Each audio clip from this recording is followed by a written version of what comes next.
What's up, YouTube?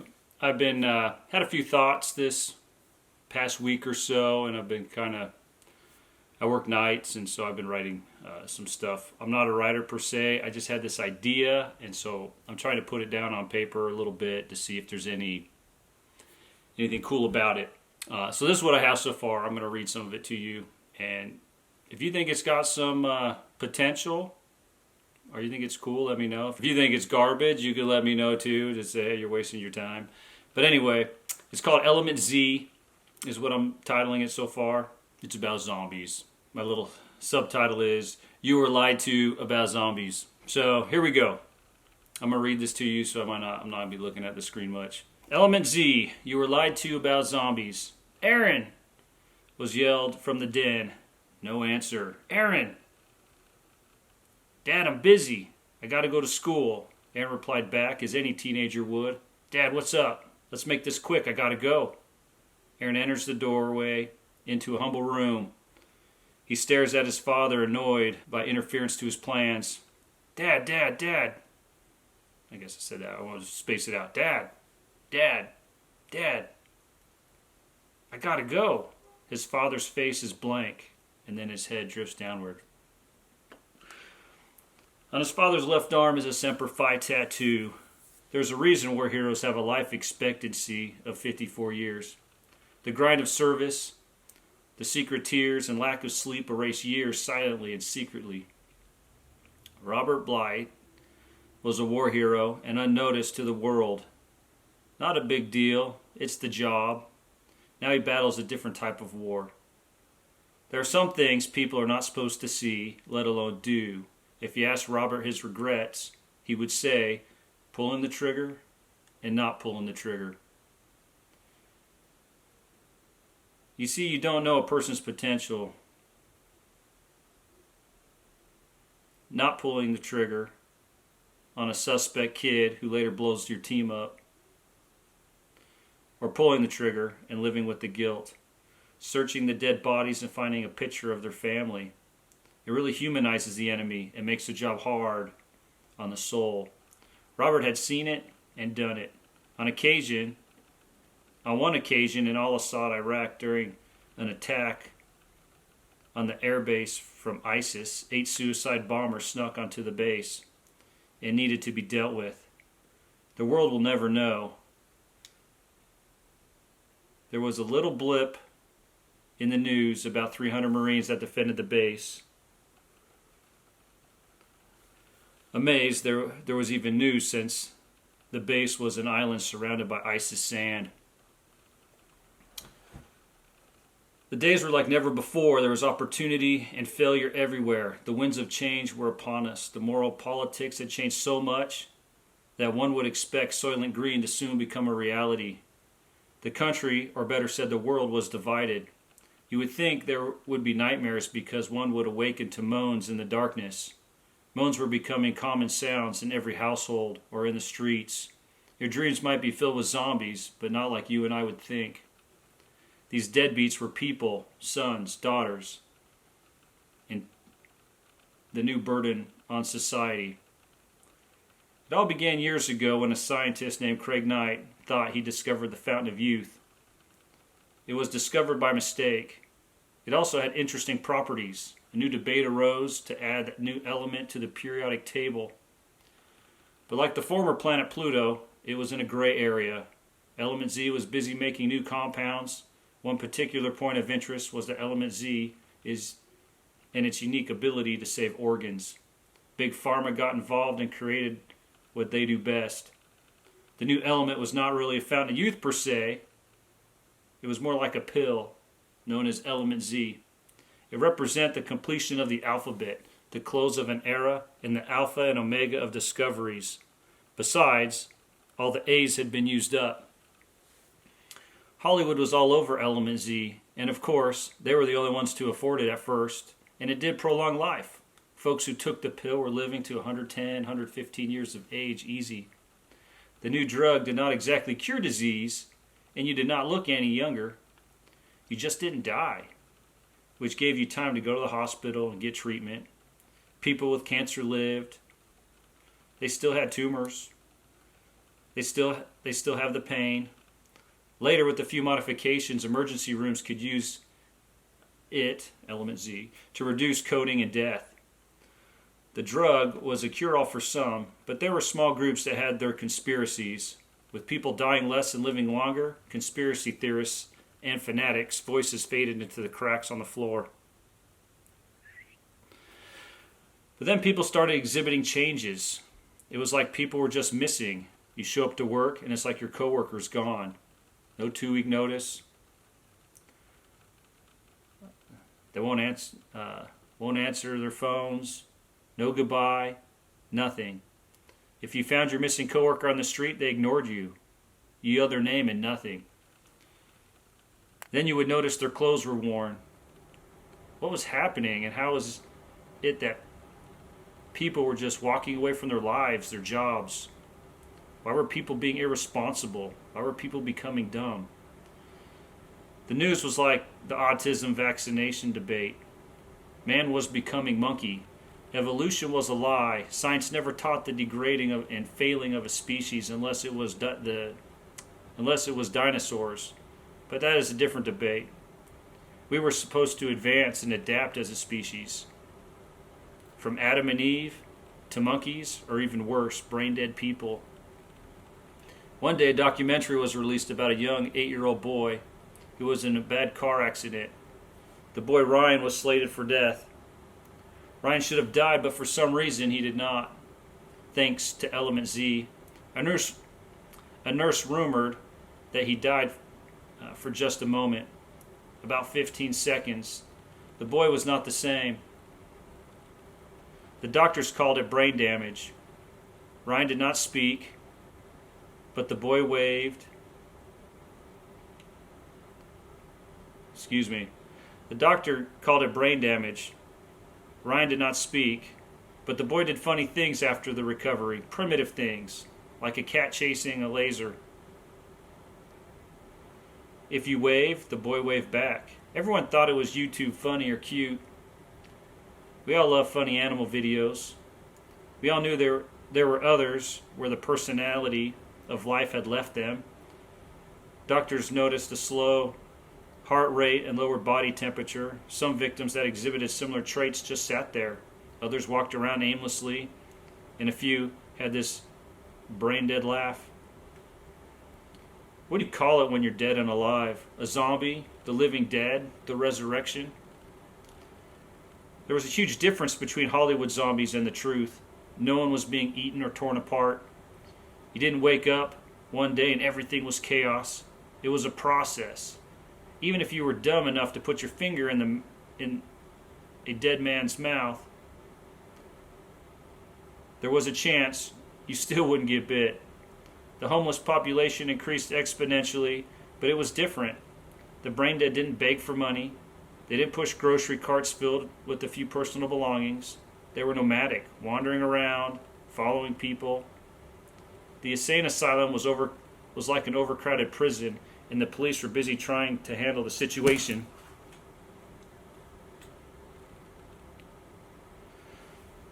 The best they could. You have the right to remain silent had little meaning to the brain-dead person, who only replied with moans, much like a deaf person trying to speak. Every neighborhood had at least a few strange wanderers. On occasion, a few deadbeats were shot by police. Videos circulated, and these victims did not die. Granted, the victims were unable to follow orders and completely ignored the police. Random police calls to the police station were frequent. Grandma says, "There's a stranger on my property." Another caller states in desperation, "There's someone looking through my window." Criminals learn real quick to copy this type of behavior, making police work very difficult. Some people took matters into their own hands to exterminate the trash on the streets. On top of that, a farmer discovered that if he dug a big 20-foot by 20-foot hole in the middle of a field and put up a spotlight 20 feet in the air, these dummies would fall in. The news interview displayed the farmer. His skin was as leather, and he wore a baseball cap saying, "I don't need these transients destroying my crops." "How did you know to dig a hole and put up a light?" asked the reporter. The humble farmer replied, "Well, I don't know. Seemed like a good idea." "What do I know? I'm just a farm boy." If there's anything to learn in life, you better listen when a farmer says, "What do I know? I'm just a farm boy." You better listen close. Another video circulated of police officers using a taser on a brain dead. The girl was so dehydrated that she burst into flames. It was horrific to watch, and police were under a lot of pressure. The news was having a field day with this. Police burn college student. How safe are tasers? There was no explanation other than there was a rise in dumb people. The idea that Johnny just broke one day was becoming commonplace. Parents were beside themselves, unable to give up on their children. Blaming and screaming doctors was a typical sign of a desperate mother and society. "My baby! Please help my baby!" Theories circulated, and no one knew for sure what was going on. On the surface, element Z by itself could not explain what was happening, but it was the only thing new to the mix. You've got to love teenagers. This kid named Aaron Blight had short blonde hair and relatively tall for his age. Figured out that he could control and manage his dad, Robert. Robert was 45 years old and had brain dead traits. Robert Blight was also known by the media as Zombie Bob. He was a tall, strong, and former Marine. Aaron basically modified some virtual reality goggles and but each eye had its own double screen. This allowed Aaron to Photoshop images while allowing the zombie to see its surroundings in reality or a false perception of reality. Placing the goggles on Zombie Bob's head, Bob would go from dumb and vegetative to active. Bob would mimic and copy what he saw. He threw punches and did awkward somersaults. It was amazing to watch. Aaron was on to big things. Every day he'd broadcast videos of Zombie Bob. One particular video, he introduced another zombie called Big Mike. Big Mike was lean, with dark hair, just over 6 foot tall. Zombie Bob and Big Mike were wearing 16-ounce red boxing gloves and, of course, virtual reality goggles. Zombie Bob threw the first punch and missed. It was an epic fail of a punch, like two fighters showing off their moves, like birds doing a mating call ritual. Big Mike kicked and missed and fell. The video cut to a new scene. Both fighters were standing up. The fight was awkward, but Zombie Bob dominated the fight. 20 punches later, and Zombie Bob landed 3. The last punch was by Zombie Bob, and Big Mike went down. The mating ritual was over. Aaron went out to Zombie Bob, declared him the champion, handed Zombie Bob some raw meat, which Zombie Bob ate like a dog, biting and tearing the meat, swallowing without chewing his food. The world was shocked and amazed by the display. It was the closest moment that Zombie Bob had to flesh eaters. Closest moment that zombies had to flesh eaters. Excuse me. The media seized his moment with many differing opinions on the flesh eater. When will they begin eating people? This was just a publicity stunt. No one has ever died from a zombie yet. What rights do the brain dead have? Should they be fighting? Zombies weren't exactly trainable. Others tried virtual reality goggle attempts and failed. What was the trick Aaron Blight used? Some zombies had certain gifts, but they were still dead, or were they?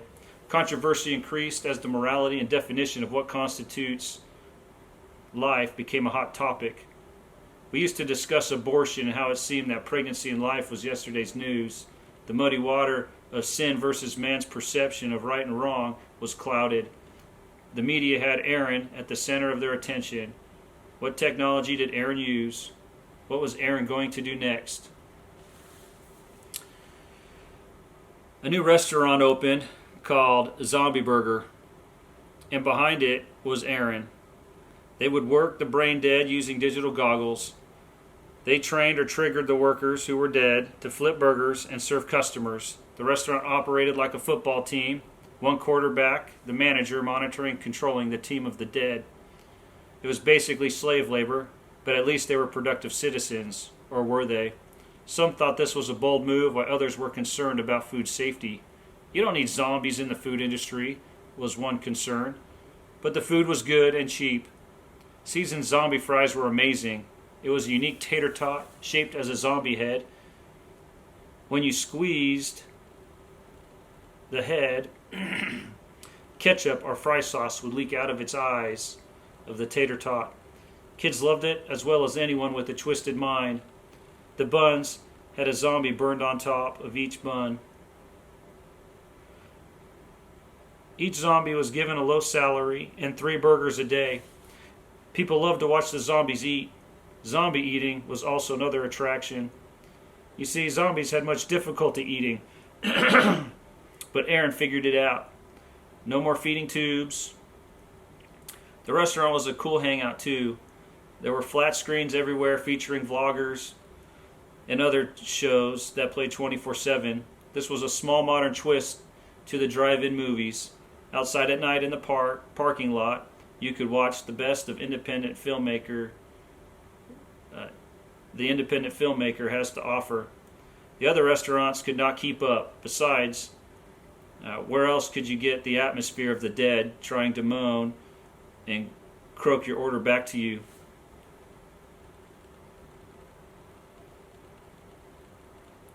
Maybe the dead can spread the disease, maybe they can't, though most people thought it was the fault of pharmaceuticals. But none of them realized that with every flush of the toilet from those pills, they were sending chemicals into the water treatment facility and later to your drinking fountain or faucet. Every soda, every drink was adding pennies in the piggy bank of eternal life to millions. Many did not take the pills, started having similar effects. Whatever that meant, element Z was difficult to test, and let alone the changes it made to many compounds. The government got involved and developed a test to determine if a person was a zombie or brain dead. The technology was cool. They could test if the spirit or soul was still there. It was a unique X-ray night vision-like device developed by a ghost hunter with video evidence of the soul leaving the body. Now, a new definition of life had to be defined. Life was a union of the soul and the body. There were certain biological traits that could be tested too. This was a major breakthrough for the science community and the religious community. You would think that this idea of the soul would bring science and religion closer together, but both sides were stubborn and still battled each other. We still have no idea where the soul went after death, but stories of near-death experiences, NDEs, was debated more frequently. Science still claimed it was the brain dead hallucinating and could not explain the fine, person-like matter that left the body. Science still could not ascertain if the soul, like matter, had energy or intelligence. Have you ever spoken to a ghost? What's the difference? Just keep drinking the Kool-Aid. It's very difficult to navigate the truth in this life. Everyone argues theories as fact with very little thought other than what suits them best. It has been stated that it takes the same amount of energy to debate either side of a topic. All you have to do is pick a side. As usual, government got involved for profit, for control, trying to put their petty little fingers on everything. Each zombie was to be registered, chipped like a dog, and taxed within 72 hours. It usually took longer than 72 hours. The cost was cheap, about $200. Government called these people with vegetative characteristics soul retirees.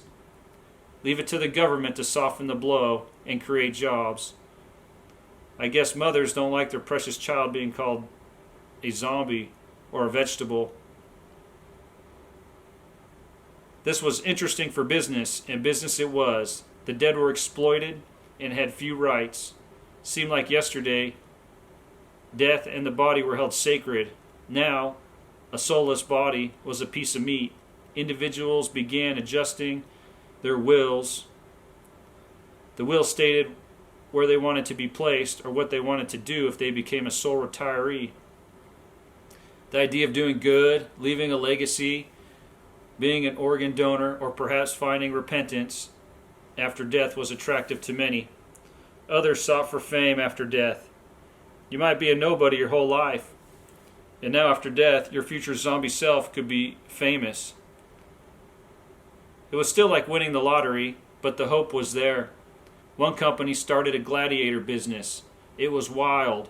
Finding strong, talented zombies, duct tape a sword to his hand, and place some virtual reality goggles on him. Like playing a video game, these guys would fight. Since retirees felt no pain, they would fight on missing limbs or with major damage. Strange methods were used to fix zombies. If an arm was removed during a fight, a hot iron was used to close the wound. The tech guys designed some cool-looking goggles for their gladiators with flair and personality, which soon turned to unique masks. It seemed only a matter of time before you could cyborg the dead. Like a modern-day RoboCop, missing hands and arms were replaced with mechanical gadgets.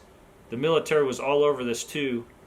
Might not be the perfect soldier, but some skinny guy behind a computer could call of duty a zombie like controlling a drone. In many ways, they were drones. And there in the spotlight was a young man, Aaron Blight, the zombie whisperer. There were problems with the dead. Medical care was one. You could only staple a zombie back together so many times until it was time to retire the zombie or sole retiree. The best method was to cremate them, but the ash had traces of the element Z that Craig Knight stumbled upon years ago. Every direction you turn were traces of element Z, unnoticed to the rest of the world. It would have been better to bury the dead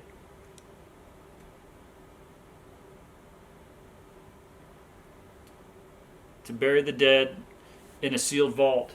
But the idea that some would still be alive seemed inhuman. What if you could dehydrate them like a mummy and later add water? Would they function again as a resurrected soulless? Maybe Egypt had dealt with this before. Perhaps history is our best answer. As crazy as it sounds, there were Z hygienists. They would stop by weekly and clean and treat zombies. Oil and treatments were developed, as well as shots to the muscles and organs to enhance the dead. Again, it was not like the movies where the dead could wander the earth for years rotting away. You had to help them hydrate, feed them, and take care of them. A neglected zombie could live about a year before they stink or rot. By the time they smelled of death, they have about 1 to 2 months. If you could not afford goggles, taking care of a zombie was hard work. If you've ever taken care of the elderly or disabled, visited a retirement community, you know a place where we send our loved ones when we are done with them. It's hard work, and so much easier to send them off to pasture to die, out of sight, out of mind, and we feel less guilt. Most people were forced to sell or rent out the living dead. It was not quite the same as playing God, because we were playing with the dead, but it was close. High-performance zombies were in demand, like zombie on steroids. There were no laws prohibiting experimentation on the dead, and many medical and technological breakthroughs were taking place each day. At least it felt like that was the case. But one had to wonder how far we could go. Firemen had zombies to run into burning buildings and save lives. Zombies could be heroes. It was a positive way to save lives. Hollywood had a new breed of stuntmen. Action films could have uncut footage of a man jumping off a building, the fall and impact of the body, which meant when it meets the concrete. Unions used the dead for demonstrations. they could stand for months marching around with signs and blocking traffic. Some of the jobs people did not want, like picking food during harvest and other manual labor, were being taken by the dead and soulless. A few popular bands started using the dead to dance and play the tambourine. It's too graphic to say what the metal bands and rock stars did. Just use your imagination. Every field or idea was opportunity. Probably within the year, the dead would be could change diapers and help around the house. Nanny zombies coming soon. At the moment, zombies could not type, write, or finally chop food. It really was not a good idea to give the dead a knife. They would cut themselves and probably you. Perhaps one day we might have a Z sushi chef, but not today. Gladiators were all over this, and some zombies, like Zombie Bob, were celebrities. Why is it